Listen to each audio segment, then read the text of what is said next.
So let's do this. Women abuse the courts and use their children as weapons.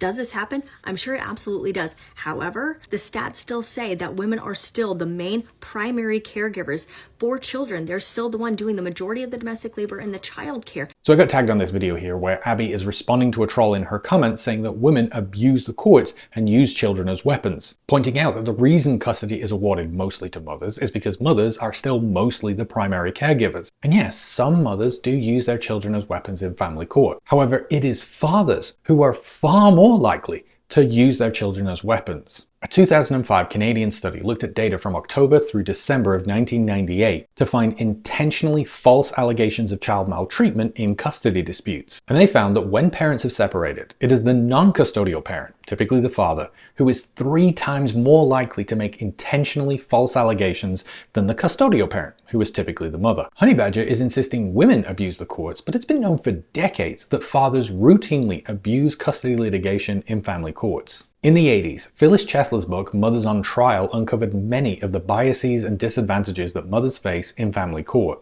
A father may also want joint custody as a way of having his children without having to subsidize them or their mother economically, and without having to contend for repeated demands for child support. Joint custody is used as a bargaining tool by men to extract more favorable property and support terms in divorce. Joint custody is being used by men to avoid or reduce outstanding support orders. Joint custody would allow a father to exercise maximum control over a former wife while having minimum responsibility. Joint custody is also a good threat for fathers to use to get mothers to back down from economic demands. And this backs up the results of the various state task forces on gender bias in the courts that were done throughout the 80s, 90s, and 2000s, such as the report by Maine's Commission on Gender Justice and the Courts. Attorneys representing female litigants commented some custody claims by men are tactical assertions to achieve other ends, such as to gain an advantage on support issues. Interestingly, one male lawyer felt that 1/4 to 1/2 of all custody claims are tactical, and that all fathers' protections from abuse petitions during litigation are tactical. And this belief was shared by women litigants, who complain about the tactical use of the custody petition as a bargaining chip in the settlement of support and property issues. And this was also found in the final report of Michigan's Supreme Court Task Force on Gender Issues in the Courts. Another concern voiced to the task force by many court and legal professionals was that resolution of economic issues in divorce was often held hostage to demands for custody. Where custody demands are advanced merely as bargaining devices, the woman who wants to keep her children may be disadvantaged. She can be forced to agree to economic concessions out of fear of losing custody. And this was also seen in the Commonwealth of Virginia's report on gender bias in the courts. More than half of female family law attorneys and 1/3 of male family law attorneys believed that mothers in divorce accept less favorable monetary terms in settlement agreements in order to avoid legal battles over custody and visitation issues. Moving on to Minnesota and their Supreme Court Task Force for Gender Fairness in Courts. Custody disputes are used as ways to get around the support obligation and as bargaining chips. These commenters also noted that this strategy is frequently successful. Women will often accept less child support or property than they are entitled to because they do not want to subject their children to the pain of a custody trial.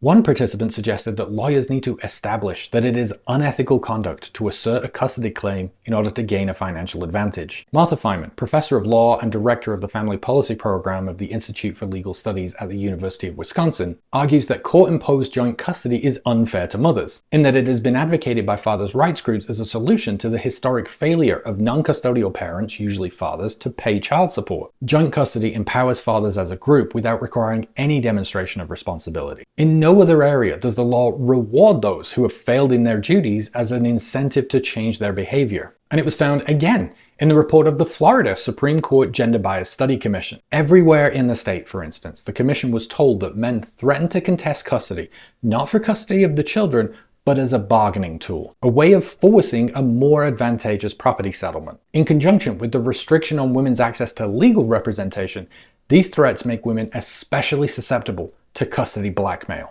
Thus, while it may be true that women often get custody, this by no means indicates that women are being favored. As one practitioner in Fort Lauderdale stated, the custody versus property tactic is standard practice among lawyers who represent fathers. And this strategy was illustrated by an unsolicited letter received by the commission. The first question a man asks of his lawyer when seeking a no-fault divorce is, "How much is this going to cost me?"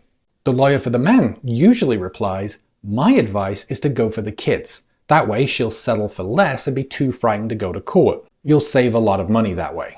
National studies have also found that men frequently threaten custody battles to coerce women into accepting lower property settlements.